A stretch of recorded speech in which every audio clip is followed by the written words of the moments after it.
La actualidad, sus tonos, sus contrastes. Esto es Matices. Don Olman Vargas, director ejecutivo del Colegio Federado de Ingenieros y Arquitectos, el CEFIA, nos acompaña esta tarde. Don Olman, ¿cómo le va? Muy buenas tardes, un gusto estar aquí con ustedes y con todos sus radioescuchas. ¿Ya le llegó a usted el fatal mensajito ese? Sí, ya nos llegó el mensaje. Ya le llegó, a todo mundo le está llegando. Ahí tenemos un montón de gente en redes sociales también. Vamos, como tenemos dichosamente buen tiempo para hablar, quisiera que, yo esto lo he conversado con usted un montón de veces desde que lo conozco, pero bueno, quisiera traerlo a valor presente. La movilidad en San José. ¿Estamos en el punto crítico histórico de la movilidad en San José o ha tenido picos, digamos, a través de los años, don Olman? No, definitivamente yo creo que nunca habíamos tenido un conflicto tan grande, una congestión tan grande en el área urbana central de San José como la que tenemos en este momento. Es obviamente multifactorial, hay toda una serie de situaciones que han convergido para llegar a este punto, pero definitivamente uno de los grandes problemas también es que es muy poco lo que se ha hecho desde hace muchos años hacia ahora a través de diferentes administraciones para administrar de una manera más eficiente la red vial que tenemos, y específicamente en el transporte en el área metropolitana central. Y bueno, y se hace absolutamente necesario empezar a tomar decisiones ya. Parte del proceso que estamos analizando con este informe que hemos presentado es un poco la absoluta necesidad de que se empiecen a tomar decisiones de tipo político, que se empiecen a tomar decisiones de tipo técnico, para que en determinado momento, después de un proceso de algunos años o de varios años, podamos realmente empezar a enfrentar el problema y a resolverlo de una manera significativa. Actualmente el problema es muy, muy grave. Sin embargo, pareciera que no es un desafío técnico per se, es un desafío político realmente. Sí, en realidad en este momento, como están planteadas las cosas, bien podríamos afirmar que esto es un desafío político. Aquí se necesita decisión política, se necesita una hoja de ruta, se necesita manejar esto como un proyecto país, independientemente de las diferentes administraciones que les va a tocar ejecutarlo. Hay que despolitizar desde el punto de vista politiquero, ¿verdad? De la política mal entendida, este tipo de proyectos y llevarlos adelante, pero sí desde el punto de vista de política real, política positiva, hay que tomar decisiones al respecto y se necesita que se inicie en este gobierno y que se siga en los gobiernos que vienen adelante. Hay plata, sí. Vamos a ver. Ahorita hablamos de cómo lo van a financiar, pero en términos generales hay plata. Más que haber plata, hay nuevos esquemas de financiamiento para este tipo de proyectos que se pueden utilizar. Hay toda una nueva posibilidad, que son lo que se llaman las alianzas público-privadas, para los cuales también se necesita decisión política, porque la mayor parte de los países latinoamericanos están yendo hacia legislaciones específicas, leyes de alianzas público-privadas, que generan el marco precisamente para poder financiar este tipo de proyectos. Pero aquí ni siquiera estamos hablando en eso. Hay algunos esfuerzos privados, como el que está haciendo una fundación que se llama Aliarse, que es un esfuerzo importante, pero se necesita una decisión política para llegar primero hacia una legislación específica que pueda promover el desarrollo de diferentes alianzas y poder financiar este tipo de proyectos. Aquí el 3 de octubre de 2014, si la memoria no me falla, salieron publicados en la Gaceta 3 reglamentos importantes, que era el de financiamiento de obra pública por medio de fideicomisos, que podría abrirse hacia alianza público-privadas, después creo que fue el reglamento de titularización y después el reglamento sobre entidades fiduciarias, que las tres son herramientas. Ayer teníamos al gerente de la Bolsa Nacional de Valores contándonos que ahí en la bolsa hay $10,000 millones guardados de las pensiones, que se compran bonos de otras cosas para ir incentivando y que podría perfectamente utilizarse para eso. Entonces hay plata, hay profesionales en Costa Rica para hacerlo además. Sí, desde el punto de vista técnico... no vamos a llevar a tres ticos a Júpiter. No, para nada. Este tipo de proyectos no solo se pueden realizar, sino que de alguna medida, en atención a otro tipo de proyectos de nivel de complejidad parecido, se han realizado en el país sin ningún problema. Ahí están, por ejemplo, los túneles que ha hecho el ICE en algunas de las plantas que ellos han generado, y se ha hecho con ingeniería costarricense sin mayor problema. Sí, pero digamos, vamos a ver, si lo vemos en términos macro, porque aquí no tenemos, pero en términos macro, en términos mundiales, ¿es un desafío ingenieril absoluto hacer un metro o no necesariamente? No, de hecho hay tecnología desarrollada en diferentes países, alguna que se podría adaptar mejor a nuestras condiciones, otras tal vez no tanto, pero hay todos ya sistemas que técnicamente han sido probados, que se han utilizado en otros países. Aquí la gente dice, que es que el nivel freático, que es que las condiciones sísmicas, todo eso se puede manejar desde el punto de vista técnico con eficiencia, y de hecho en nuestro informe incluso planteamos algunas posibilidades desde el punto de vista técnico de cuáles podrían ser diferentes maneras constructivos o diferentes procesos constructivos que se podrían utilizar para desarrollar ese tipo de proyectos. De eso estaba viendo en televisión una película de los 70s. Había metro. ¿Desde cuándo hay metro en el mundo? Desde hace muchísimos años. Las principales ciudades que desarrollaron los metros lo hicieron desde principios del siglo anterior, y hay ciudades que tienen ya prácticamente metros centenarios, ¿verdad? Y hay metros en diferentes posibilidades, desde el concepto de metro original, que era un metro subterráneo, para utilizar, digamos, el subsuelo y no interferir con la movilidad que se da a nivel del terreno natural, pero también hay metros que se han desarrollado con líneas a nivel externo y que han funcionado muy bien. De hecho, algunos de los países que iniciaron con metros subterráneos, las últimas líneas de extensión las han hecho sobre el nivel normal del terreno, así que hay muchas posibilidades en realidad que se pueden utilizar. Es curioso, creo que en México hay una parte, la mayor parte del metro subterránea, pero en algunos sectores sale a la superficie nuevamente. Así es, en México y en algunos otros países lo han hecho de esa manera. México es sísmico. Claro, la Ciudad de México. No solo es sísmico, probablemente es más sísmico que nosotros, sino que también las mismas condiciones en las que se desarrolló la Ciudad de México por cuestiones históricas, ¿verdad? Que ahí era donde los aztecas habían desarrollado sus principales ciudades, entonces, se llama Tenochtitlán, estaba sobre condiciones de humedad muy altas, ¿verdad? Con rodeado por agua. Exactamente, niveles freáticos súper altos. Y bueno, y ahí está el metro funcionando sin ningún tipo de problema. Es curioso, vamos a ver, se me ocurre México porque es uno de los casos que donde yo me he montado en el metro. En este sentido es sísmico más que Costa Rica, es mixto, digamos, no sé si se le llama así, pero digamos va subterráneo, en algún momento sale a la superficie, tiene un volcán, el Popocatépetl, que genera un montón de ceniza además en el Distrito Federal. Tiene un montón de gente, tiene presas hasta para tirar para arriba, tiene el elemento del subsuelo lleno de agua, digamos, que en algún momento se decía que la Ciudad de México inclusive se estaba hundiendo. Así es que, bueno, pareciera que es que no somos únicos y vinimos aquí, solo aquí no se puede hacer, don Holman. Sí, desde el punto de vista técnico en realidad no hay elementos que uno pueda considerar que impidan el desarrollo de un proyecto de este tipo. Aquí, como estamos hablando, las líneas de trabajo van por otro lado, van más bien por tipos de decisiones políticas, y por eso sí, una serie de pasos previos que hay que llegar para que un sistema de estos funcione de la mejor manera. Que usted se acuerde, ¿de cuándo se habla aquí de colapso vial? 10 años.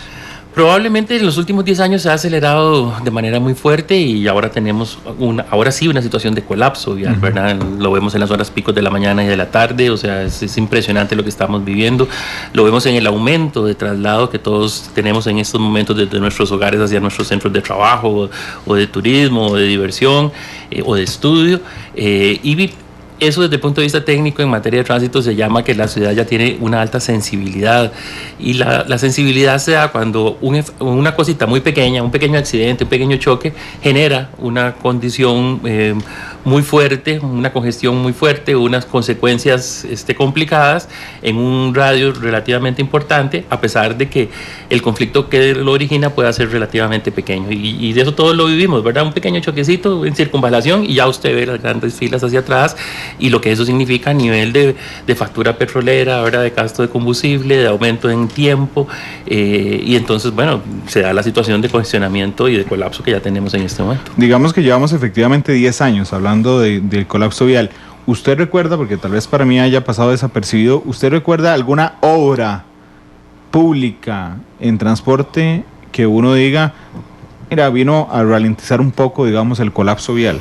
En realidad, las únicas obras importantes a nivel de infraestructura en materia de vialidad en el área urbana central de los últimos 20 años probablemente son 2 o 3 pasos a nivel que se han hecho en circunvalación, y nada más. O sea, y en sitios muy particulares, como se hizo primero el de la Y, después se hizo recientemente el de la Guacamaya, el de San Sebastián, el de la Abuelita, pero hasta ahí. O sea, la inversión que se ha hecho es únicamente en la carretera de circunvalación, en cierto sector de la carretera de circunvalación, porque en el sector norte ni siquiera la hemos podido desarrollar, ni siquiera hay carretera de circunvalación, ni siquiera la hemos podido completar después de más de 50 años de inicio del proyecto de circunvalación.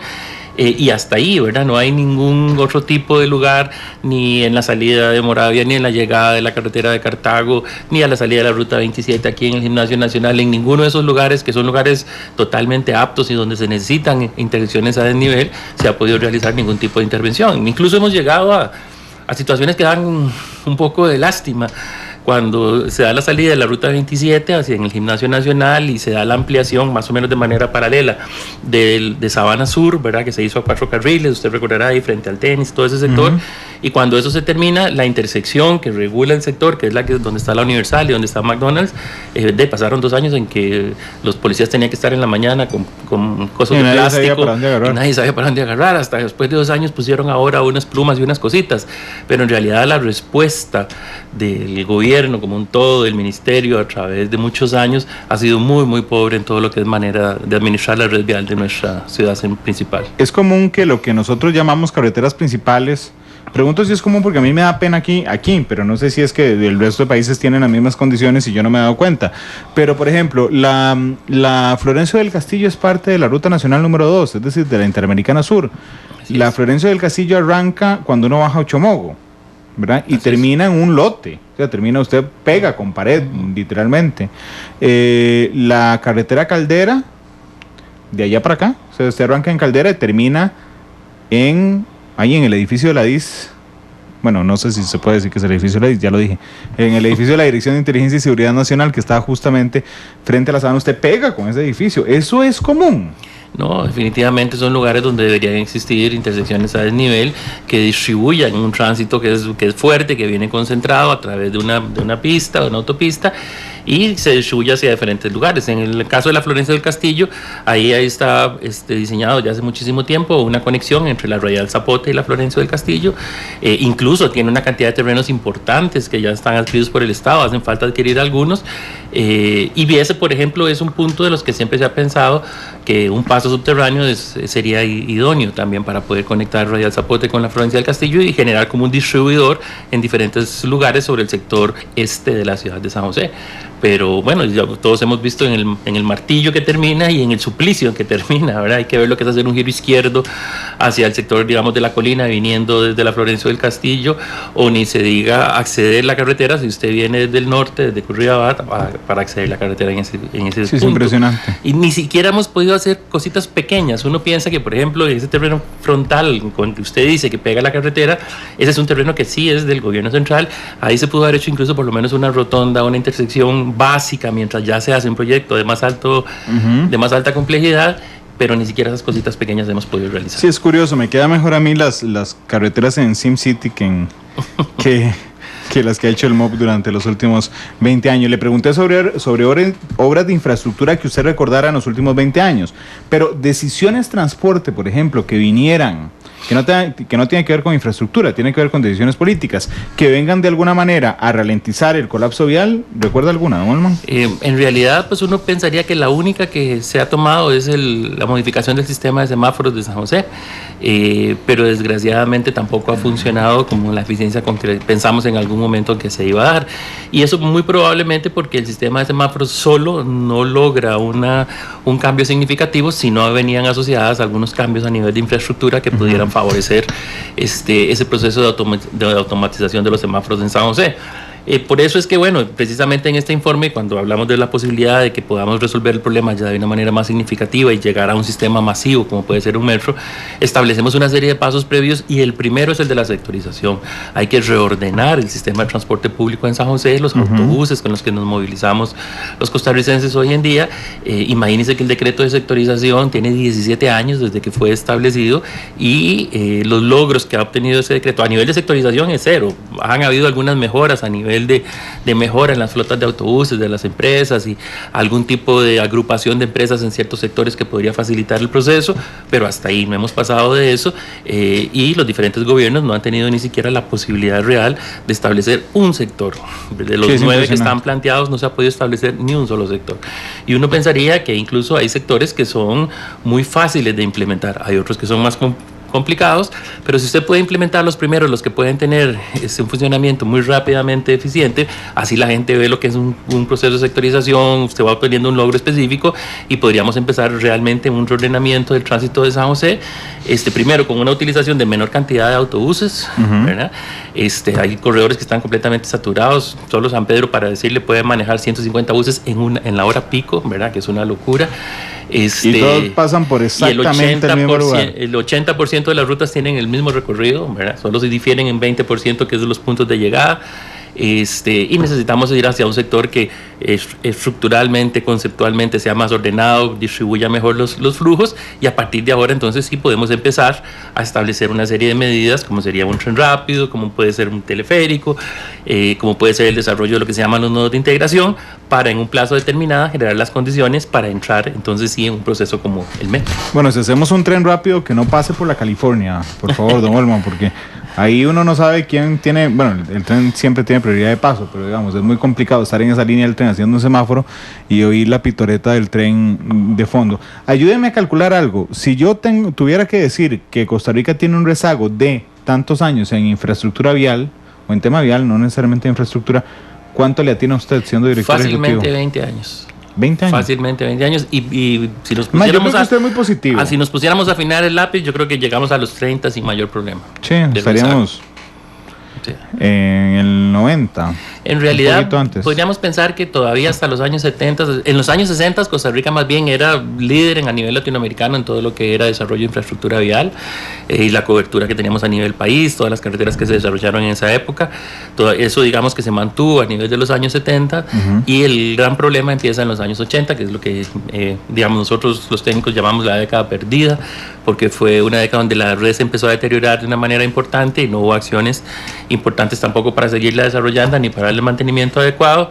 Eso se agrava de manera importante a nivel de los años 90 y al principio de la década del 2000 con la venida del CONAVI pues se empezó a trabajar por lo menos el tema del mantenimiento y ahí han habido algunas mejoras, no las que todos quisiéramos, pero han habido mejoras, pero la red vial siguió sin intervenirse de manera significativa y la red urbana propiamente prácticamente ha pasado 30 años sin tener ningún tipo de mejora.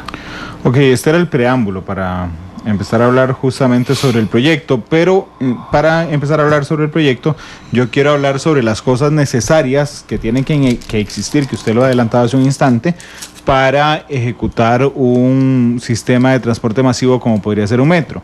Primero cuénteme, ¿cuándo surge el análisis de qué hacer desde el Colegio Federado? Sí, básicamente nosotros empezamos el trabajo ahora unos 3 años, un poco más de 3 años, a raíz de la iniciativa de algunos profesionales miembros, y se genera una comisión que en su momento nosotros le llamamos la Comisión Metro, que hizo un trabajo bastante interesante, alrededor de 1 año y medio. Ellos consiguieron una gran cantidad de información y generaron un informe, pero esa información que ellos consiguieron estaba tal vez un poco difusa, un poco dispersa, le hacía falta un poco de análisis.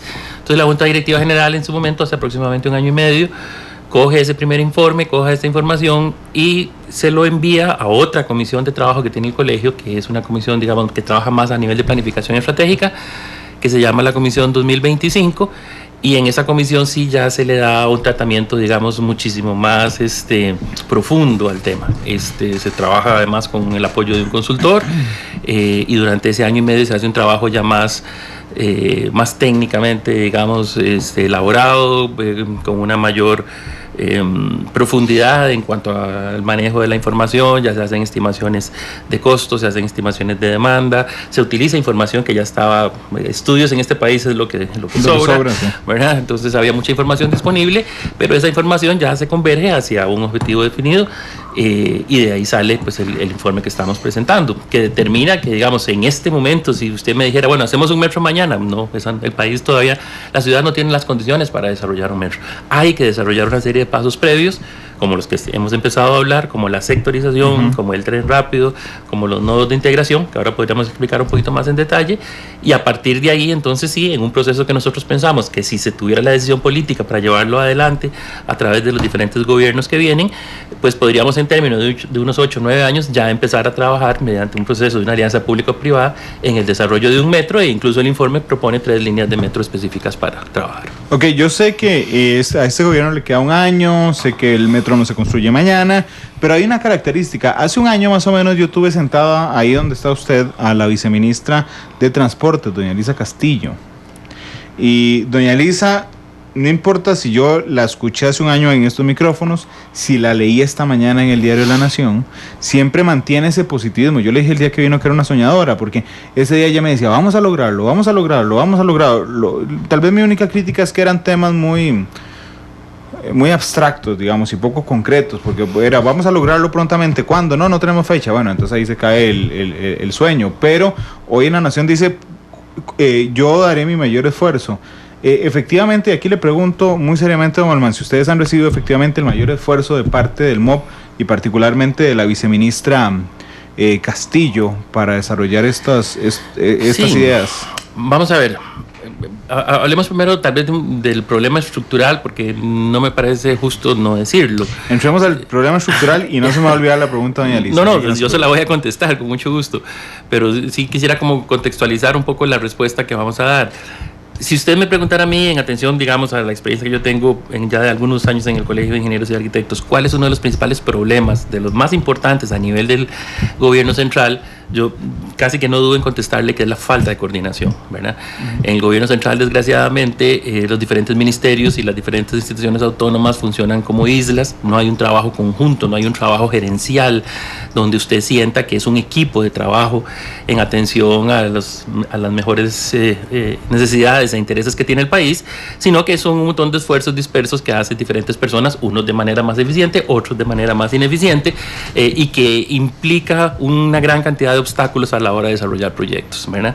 ¿Y por qué le digo eso? Bueno, porque aquí no se trata de buenas intenciones, se trata de trabajo efectivo, ¿verdad? Ya llegamos a un momento en que las buenas intenciones ya se quedan de lado y se necesita de un trabajo muchísimo más gerencial. Y uno siente que es una absoluta necesidad que esas directrices, digamos, a nivel estratégico deben de venir de casa presidencial necesariamente. O sea, el problema de la infraestructura vial, el problema del transporte público debe de ser manejado con una línea de poder y de decisión desde casa presidencial hacia las diferentes instituciones que tienen que ver con esto. Entonces, poco puede hacer el esfuerzo de un determinado funcionario si no se trabaja como un equipo totalmente enfocado e integrado a conseguir un objetivo específico, desde el presidente de la República o el presidente o la presidenta según corresponda, y los diferentes ministros de Estado que tienen que ver con el tema y las diferentes instituciones públicas que tienen que ver con el tema.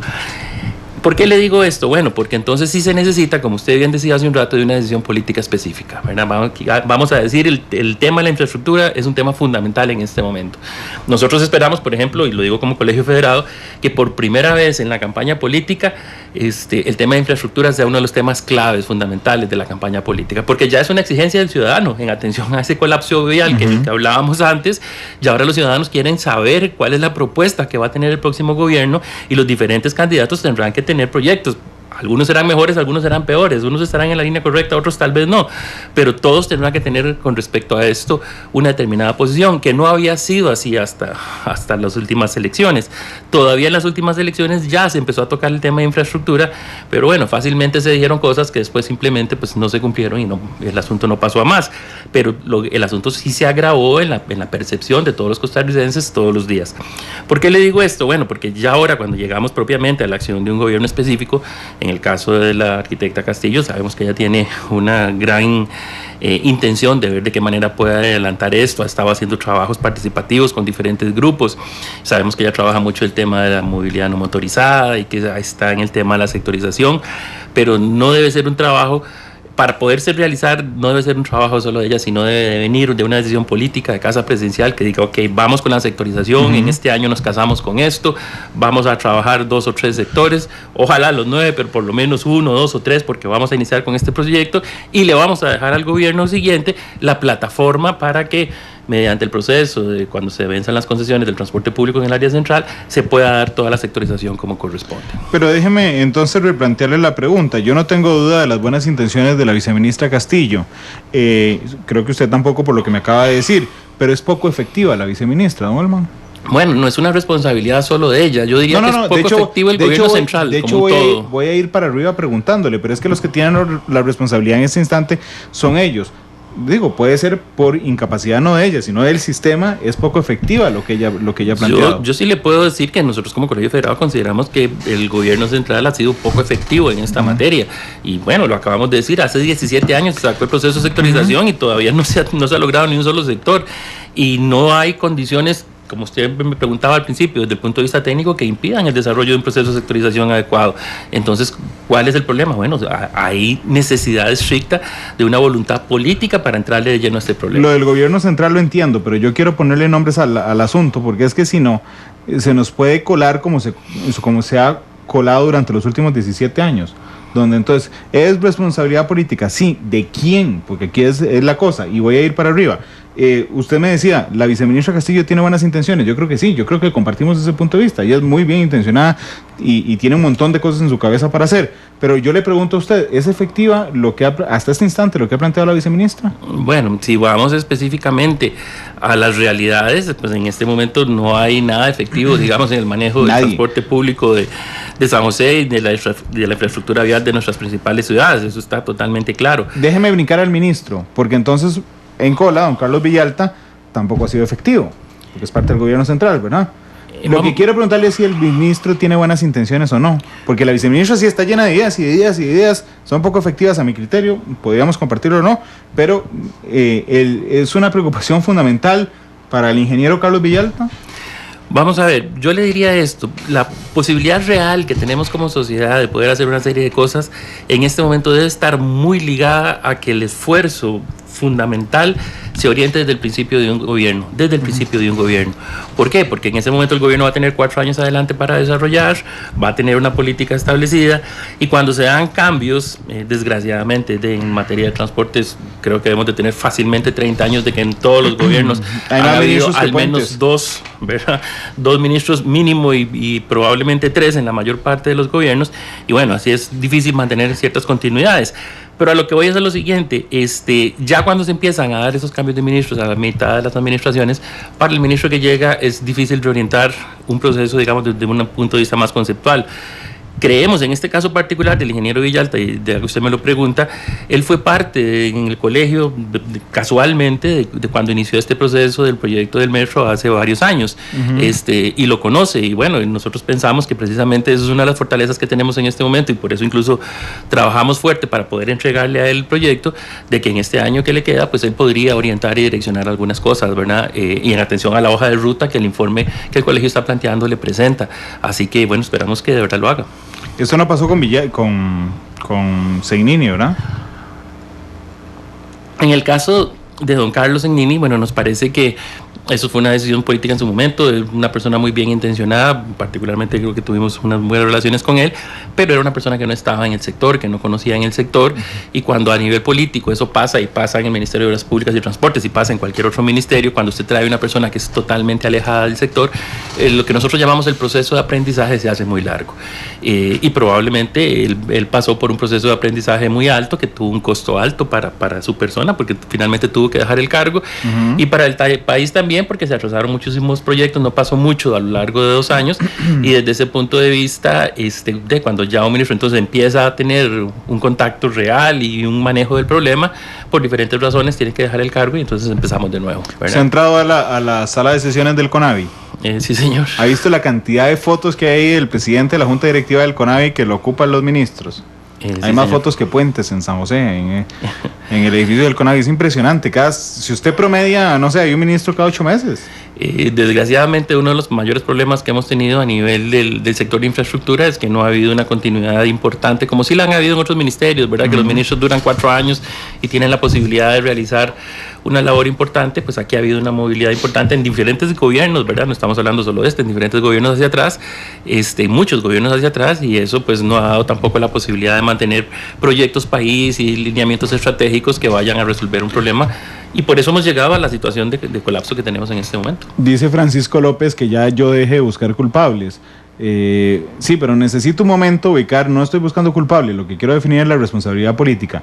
De lo que le entiendo a don Olman esta tarde, la viceministra tiene grandes intenciones, voy a quitar la palabra efectividad tal vez, sí, pero necesita más apoyo político, necesita empoderamiento político para lograr las intenciones que tienes. ¿Podríamos estar de acuerdo en eso? Estamos de acuerdo en eso. Ok, el ministro Villalta tiene buenas intenciones también, es un conocedor del sector, tiene muy poco a efectos de obra pública en el cargo y le queda muy poco. ¿No, Olman? ¿Estamos de acuerdo? Sí, sobre todo pues hay que reconocer que el ministro Villalta tiene toda una experiencia en el manejo de la obra pública, no tanto en el sector del transporte público, y creo que eso se ha visto, pues él ha dado principalmente su orientación hacia los proyectos de desarrollo de infraestructura. Pudo empezar a movilizar proyectos que estaban completamente pegados, como el caso de la Platina, es un caso importante, más allá de que se haya durado más o menos del tiempo de ejecución del proyecto, pero por lo menos el proyecto se está ejecutando, ya está pronto a estar finalizado, cuando pasó más de 2 años prácticamente sin tocarse, y entonces entendemos que su orientación ha estado sobre la obra pública. Bueno, por eso es importante que haya una directriz de Casa Presidencial para establecer estos temas como prioritarios y darle la importancia que se merecen. Están contentos con Villalta, ¿no? Eso es lo que le noto. Nosotros pensamos que a raíz de la incorporación de don Carlos han habido mejoras importantes después de 2 años en que tuvo muy poco movimiento del sector. Ok. Aún así, pensamos necesariamente que un gobierno nuevo tendrá que ser muchísimo más fuerte en este tema de lo que ha sido este gobierno. ¿Le ha faltado fortaleza a Villalta en este tema? Yo diría que al gobierno como un todo en este tema le ha faltado fortaleza a lo largo de estos 3 años. Al presidente. En realidad, uno entendería, y a uno le toca gerenciar a una organización, uno entendería que las instituciones públicas son equipos de trabajo. El gobierno central como un todo, el presidente y sus ministros son equipos de trabajo. No podemos seguir pensando en la responsabilidad única de los funcionarios. Tenemos que exigir como ciudadanos que nuestros gobiernos se manejen con conceptos gerenciales y con conceptos de efectividad y de eficiencia como se maneja en la empresa pública, muchas empresas que son completamente exitosas. Sí, por supuesto, pero digamos, lo que ha pasado en los últimos minutos, don Olman, es que, por ejemplo, vamos a ver, ¿usted le gusta el fútbol? Claro. ¿Vio el clásico español el fin de semana? Buenísimo estuvo. Pues sí, estuvo espectacular, ¿verdad? Yo le puedo decir, ¿usted vio que le faltó efectividad a Cristiano Ronaldo porque botó un gol hecho frente al portero del Barça? Y entonces, bajo la línea argumentativa que llevamos en esta conversación, usted me podría decir, bueno, sí, pero es que no es un problema de Cristiano Ronaldo, es un problema del equipo. Entonces entro yo después y le digo, bueno, pero es que usted vio, por ejemplo, a Sergio Ramos en esa entrada arteria, usted me podría decir, bueno, sí, pero es que no fue un problema de Sergio Ramos, es un problema del equipo. Y así me hubiera recorrido el equipo entero. Ahora, entonces voy a preguntarle, bueno, si Dan planteó bien el partido o no planteó bien el partido. Por eso es que quiero terminar en el presidente Solís, porque si es un tema de liderazgo político, de decisión política, que usted me dijo 2 veces, viene desde Casa Presidencial, lo que yo quiero saber, que ya no le queda tiempo a este gobierno porque le queda 1 año, es si efectivamente ustedes sienten desde el CEFIA que se ha brindado el apoyo necesario, la priorización necesaria a este tema desde el presidente de la República, don Olman. Sí, bueno, creo que hemos sido claros en las posiciones que hemos mantenido a lo largo de todos estos años. Nosotros pensamos que como gobierno central, y bueno, si usted lo lleva a la figura del presidente específicamente, este tema no tuvo la prioridad que debió haber tenido. Y por eso a lo largo de esos 3 años el problema se ha agravado muchísimo más. Y por eso estamos en un momento que es clave, porque venimos para una campaña política y nosotros sí esperaríamos como Colegio Federado el verdadero compromiso de quien vaya a asumir la responsabilidad, de todos los candidatos en principio, pero sobre todo el que finalmente vaya a asumir la responsabilidad de dirigir los destinos del país, de que el tema de la infraestructura y del transporte público va a ser un tema fundamental en el gobierno que viene. Si yo le titulo esta tarde que el director ejecutivo del CEFIA dice que no ha sido una prioridad para el presidente la obra pública, ¿estoy mintiendo? ¿Estoy interpretándolo bien? No pensaría uno que la obra pública ha sido una de las principales prioridades de este gobierno. Me firma el enfoque. Lo ha manejado, al igual que otros gobiernos, no es que no le ha dado ninguna importancia, no estamos diciendo que es que no ha sido tocado por el gobierno central, pero igual que muchos gobiernos atrás, no ha sido un tema fundamental. Nosotros pensamos que ya el problema en la epidermis del costarricense es de tal magnitud que ya necesita pasar a ser problema número 1, como en otros momentos ha sido seguridad, como en otros momentos ha sido salud, como en otros momentos ha sido economía. En este momento infraestructura debe ser el problema principal a enfrentar por el gobierno que viene. Ok, me quedó claro en su respuesta. La obra pública no ha sido una prioridad del presidente. No ha sido una prioridad. No ha sido una de las principales prioridades. Okay. La actualidad, sus tonos, sus contrastes. Esto es Matices. Dicen algunas personas en Twitter, es un problema espinoso que exige ideas prácticas y aterrizadas. Dice Zach que el CEFIA es una de las instituciones que debería cerrarse, dice Zach 406. Chico Fonseca dice, necesitamos agilidad en las decisiones. Saludos a don Olman de mi parte y de mi mamá Mayela Morera. Eric Maltet dice, entonces debe haber un ministro para el sector transporte y otro para obras públicas. Dice Poaz que en lugar de fotos en las paredes del CONAVI deberían de hacer un álbum. Bueno, eso es ahorrar recursos. Sería interesante. Francisco López dice, no busque culpable, Randall, ya este gobierno va de salida, queremos oír la nueva propuesta. El proyecto debe ser aprobado desde arriba y entendido, además empoderar a los encargados. Por falta de orden en la planificación, dice Will, y ejecución de las obras es que se recarpetean caminos y el AEA los destruye. Y como la Gran Gracia se crearon los famosos bulevares, reduciendo la fluidez vial y ahora la ciclovía para 5 gatos. Hay que visualizar la ciudad de San José empezando en San Ramón y terminando en Cartago. Tenemos expertos en túneles de la Compañía Nacional de Fuerza y Luz, no le veo obstáculos al proyecto. ¿Qué tan posible lograr es algo similar con sistemas superficiales como bus en carril dedicado, tren ligero, con costo inferior? Hablemos del proyecto. Ustedes se lo presentan al gobierno central el 5 de abril, pero hay 3 cosas que sí o sí tienen que estar entonces para el metro. Usted me dijo sectorización, tren rápido y nodos de... Integración. Sí.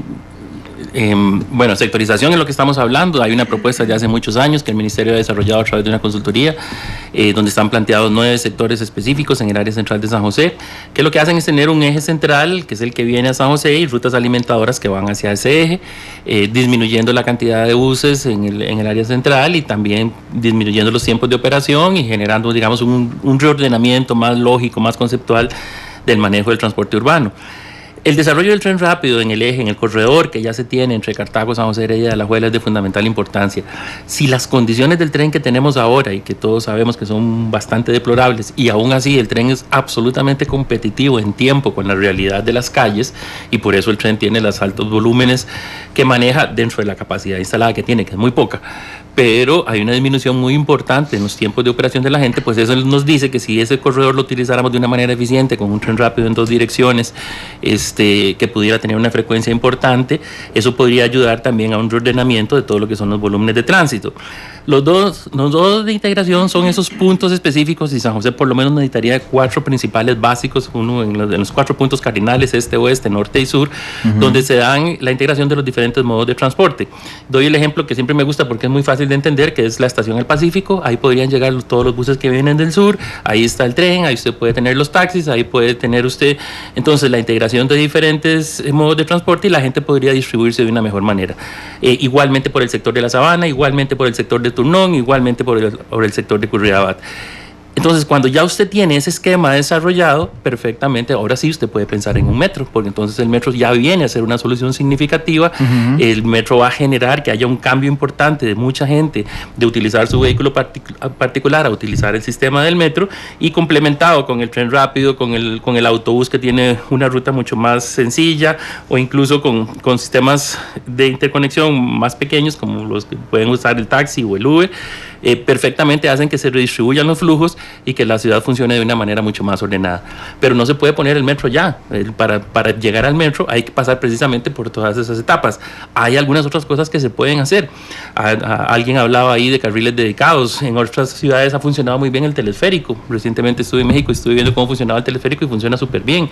Igual en algunas ciudades colombianas. Entonces hay alguna serie y con inversiones relativamente pequeñas. Se estima que un teleférico para San José ir, qué sé yo, de Sabana a Curridabat podría costar unos $300 millones, que comparado a los miles de millones de dólares que estamos hablando en otros tipos de sistemas, perfectamente podrían funcionar y con un volumen de pasajeros a movilizar relativamente importante. Entonces hay toda una serie de medidas que pueden ser complementarias, pero siempre sobre esa línea de trabajo que hablamos de sectorización, tren rápido, nodos de integración y finalmente metro. Ok, dice Pablo Gallens, qué destructivo el periodista, ¿cómo ataca al presidente? Bueno, es que es perico. Gracias, Pablo. Igual cuando entrevisté a José María Figueres me dijeron que era pro gobierno, después entrevisté a Antonio Álvarez, le pregunté sobre el fraude y me dijeron que era de Figueres, después entrevisté a Justo Orozco y me dijeron que era antirreligioso, después entrevisté a Oscar López y me dijeron que era antiminorías. Yo creo que ya me volví multicolor. Son las 3:01. ¿Para cuándo? Había un anuncio de un chiquito que quería ir a comer hamburguesas, no se acuerda usted, que cada 3 minutos decía, ¿y para cuándo, papá? ¿Y para cuándo, papá? ¿Para cuándo se estaría pensando en el metro si se arranca, don Olman, con todo esto a partir del nuevo gobierno, mayo de 2018? Sí, el informe es claro en eso. El informe dice que para poder llegar en un plazo de 10 años a poder desarrollar el metro hay que iniciar ya. Incluso ni siquiera dice mayo del 2018, ya. Dice ya. ¿Y por qué ya? Bueno, porque en este gobierno nosotros no perdemos la esperanza de que, por ejemplo, se pudieran empezar el proceso de sectorización. 2 o 3 sectores que se empiecen a lo largo de este año ya podrían ser una ayuda importante para que el nuevo gobierno pudiera terminar de desarrollar el proceso y siguiera hacia los otros pasos. Pero nosotros pensamos más o menos que para poder llegar al esquema de un metro sería un proceso de desarrollo de 10 años. ¿Qué es lo que sucede? Que si no empezamos ya, si no se empieza en el 2018, entonces esos 10 años se nos convierten en 12, en 15, en 20 años, claro. Y la ciudad ya no va a aguantar tanto. O sea, es más, nosotros pensamos que la ciudad ya no aguanta 5 años en seguir con las condiciones actuales si no se hace absolutamente nada. Así que es una obligatoriedad, tanto para el gobierno actual con el año que le queda, pero sobre todo para el gobierno que viene en los próximos 4 años, el iniciar necesariamente con decisiones de tipo político para enfrentar este problema, porque si no el problema va a ser inmanejable. Piense que hay también problemas estructurales importantes, ¿verdad? Todos vivimos muy largo donde trabajamos, o sea, no hay una conceptualización lógica de la ciudad, de que la gente viva cerca de donde trabaja. Eso no ayuda tampoco, y hace desplazamientos largos y con el problema de congestión los hace insensatos. ¿Con qué se empieza? Con la sectorización, o sea, eso es absolutamente claro, la primera medida de sectorización del transporte público. Y bueno, no se me había olvidado decir, como parte de ese proceso de sectorización, el cobro electrónico, ¿verdad? Hay que desarrollar una cultura del cobro electrónico.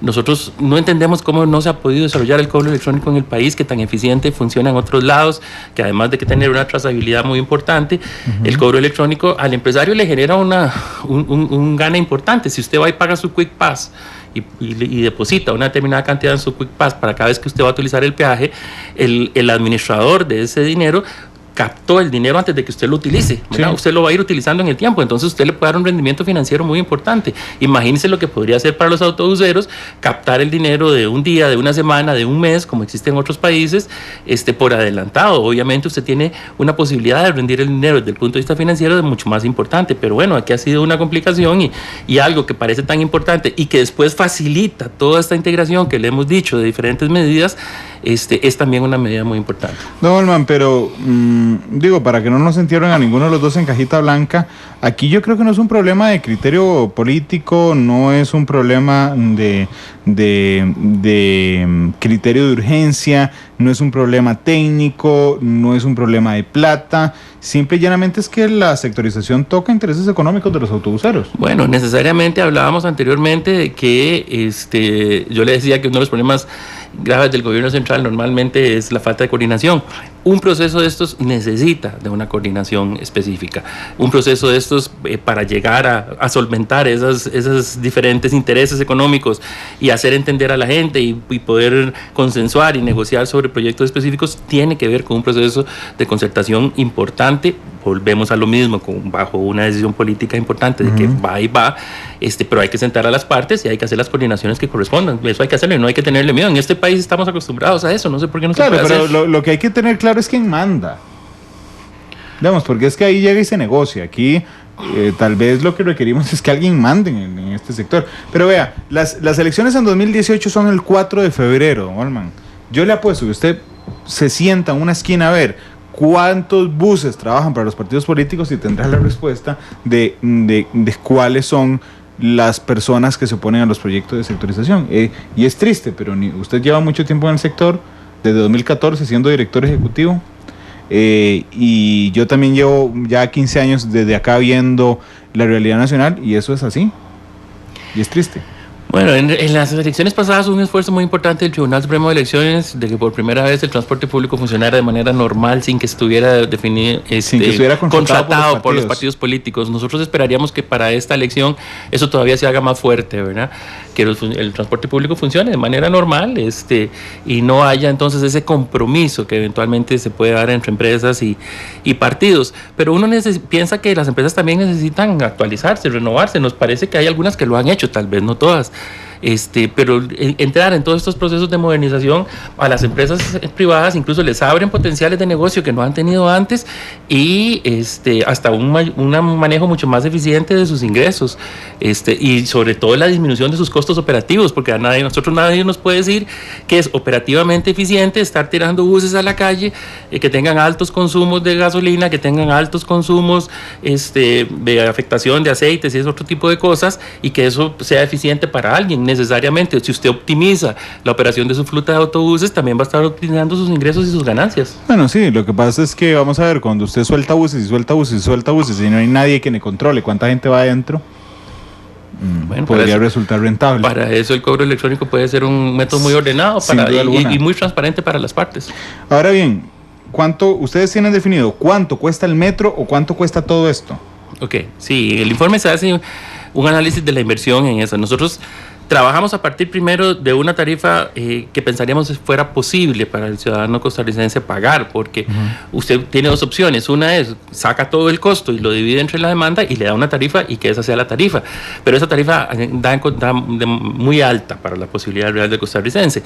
Entonces, en atención a lo que es el transporte público actualmente y entendiendo que el metro podría dar un avance significativo y una mejora significativa, nosotros establecemos en el informe una tarifa que va a oscilar entre 600 y 900 colones, digamos, bajo el esquema financiero actualmente. Y eso puede dar, en atención a la estimación de cuánta gente se puede pasar del vehículo de transporte público, de vehículo privado, del automóvil, a utilizar el metro.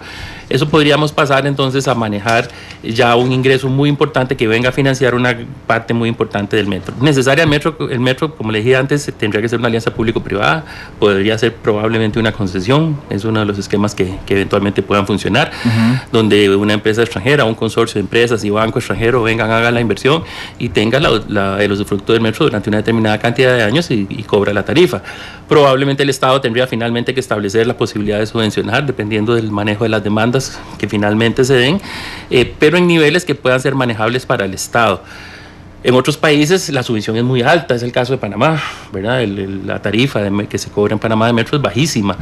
El Estado tiene recursos que vienen provenientes del canal que decidió dar una subvención muy importante y así lo han desarrollado.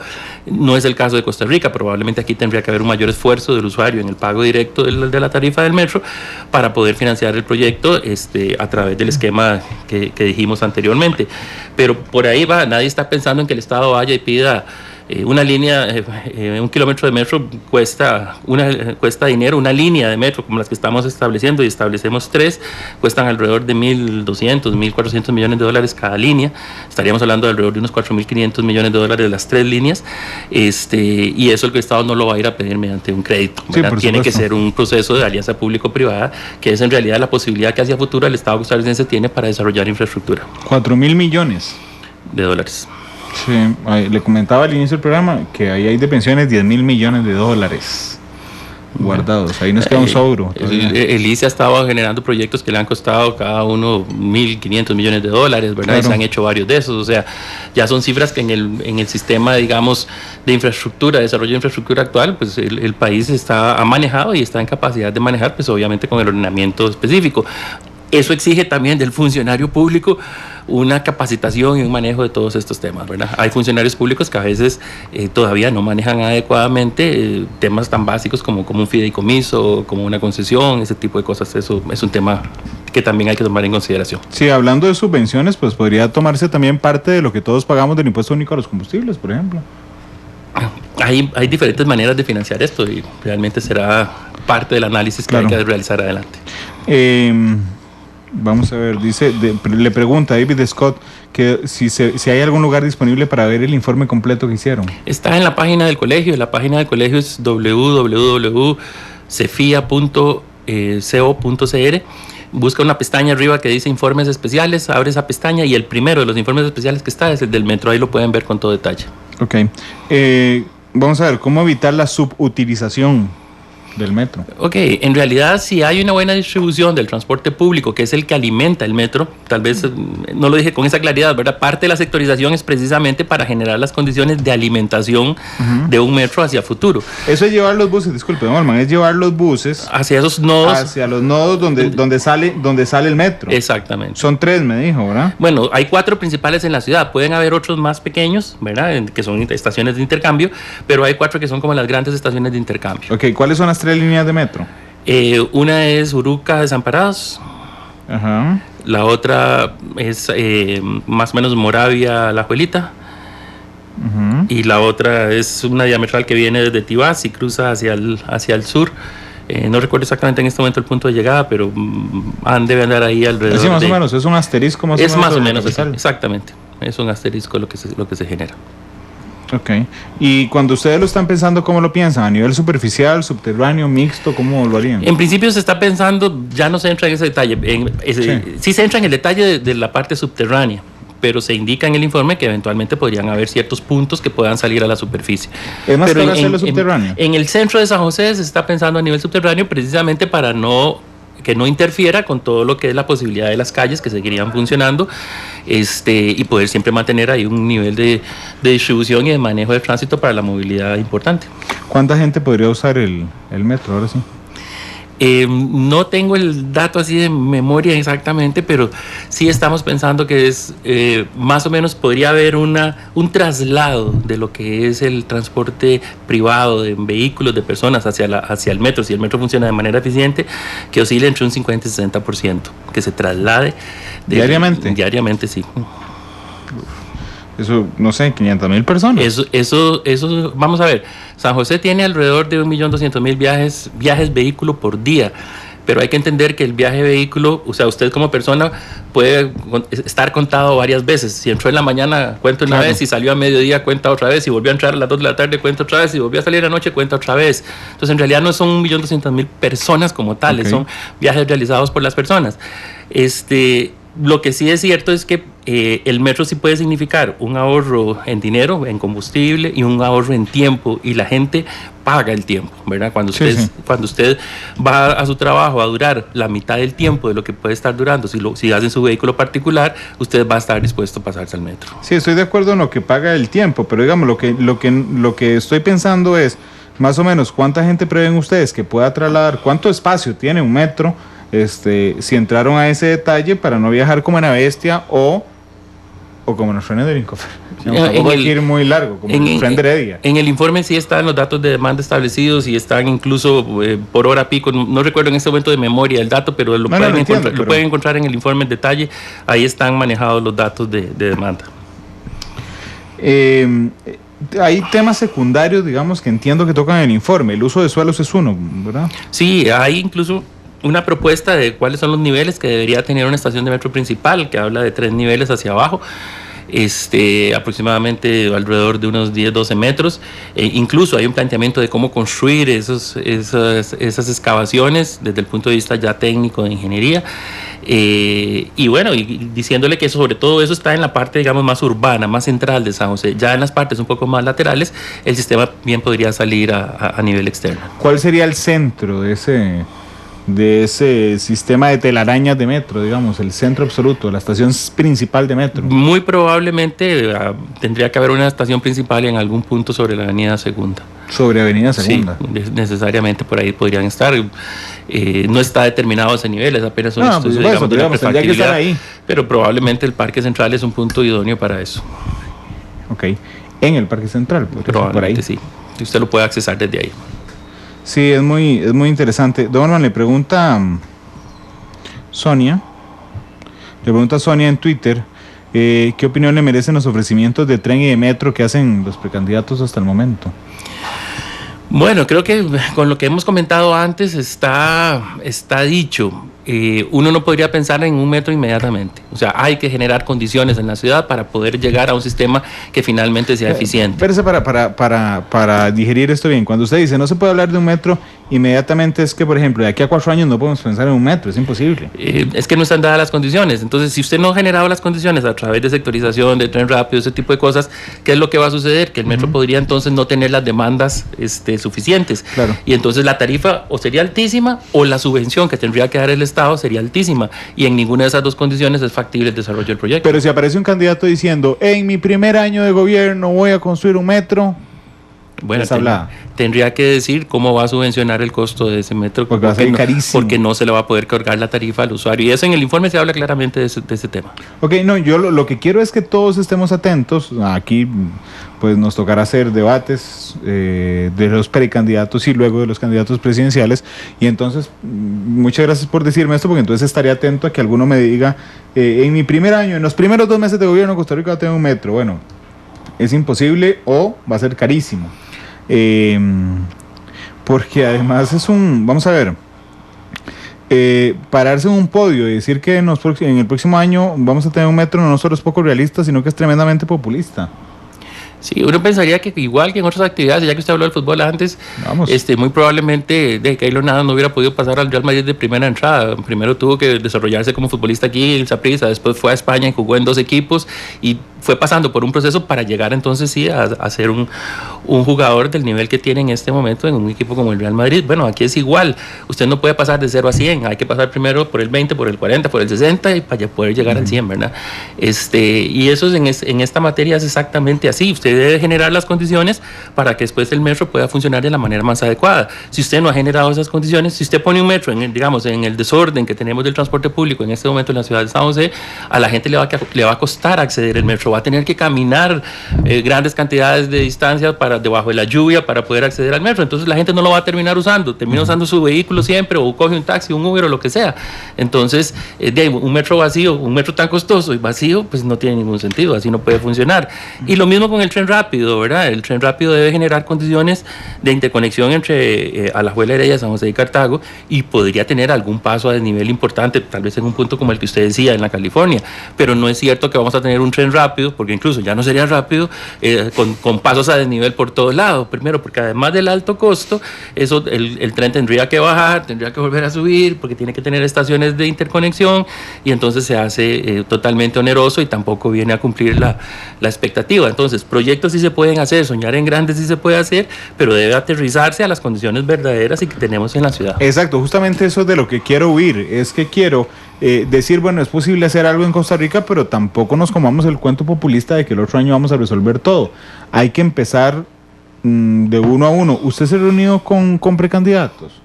No, en este momento el Colegio Federado, ya la Junta Directiva tomó una decisión de hacer toda una serie de foros con los candidatos. Entonces, pues estamos esperando ya que se vayan saliendo todos los diferentes candidatos para hacer esos foros. Muy probablemente los haremos en los meses que vayan de septiembre a diciembre. ¿Con ellos juntos? No, probablemente el esquema es un foro individualizado con cada uno de los candidatos. Se lleva al colegio, ellos hacen una presentación y se les hace toda una serie de preguntas sobre las diferentes propuestas que tengan para atender estos diferentes tipos de temas. Así funciona. Bueno, está interesante con el alcalde de San José, por ejemplo. Bueno, con don Johnny tenemos buenas relaciones. Hace poco tuvimos alguna reunión con él, aunque no hemos hablado del tema del metro. Sabemos que él ha defendido el tema del tranvía. Nosotros no estamos en contra del tranvía, pero el tranvía es un sistema que podríamos llamar pequeño en atención a lo que queremos llegar nosotros, que es el metro. Para entenderlo, el tranvía funcionaría como una especie de sabana cementerio, ¿verdad?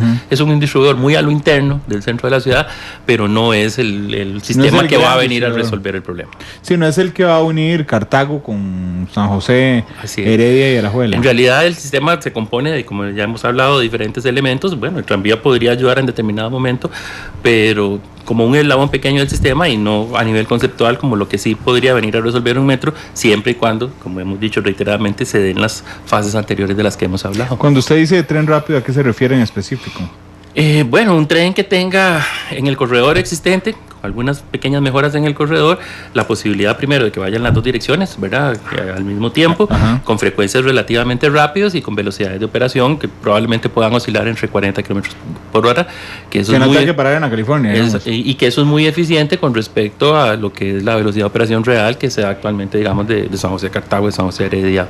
Yo siempre cuento porque es real, una funcionaria nuestra en el colegio que vive en Heredia, y su marido trabaja en la universidad a distancia, que es cerca del colegio, y si ella se viene con su marido ¿cómo se llama? En automóvil, dura más o menos hora y media llegando al colegio.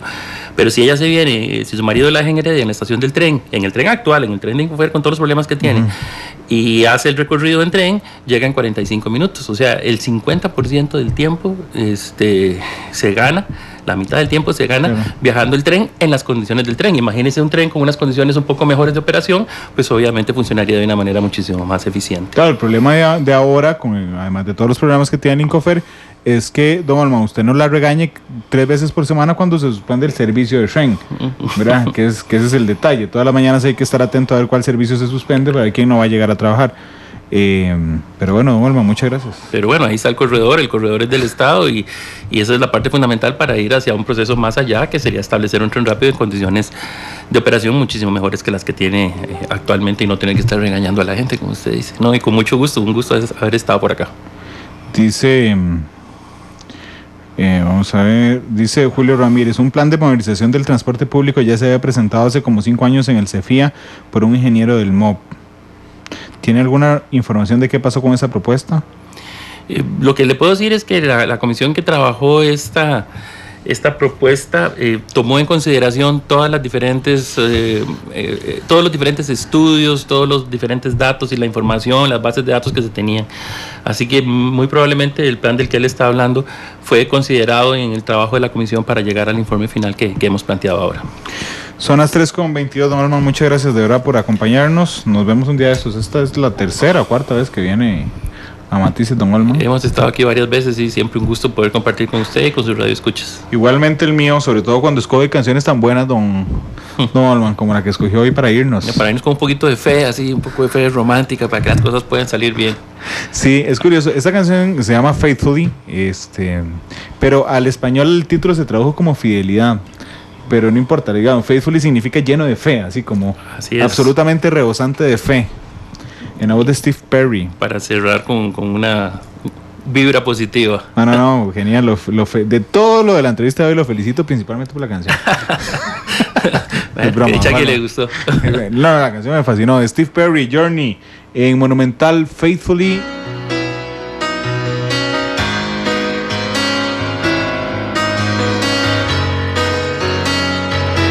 La actualidad, sus tonos, sus contrastes. Esto es Matices.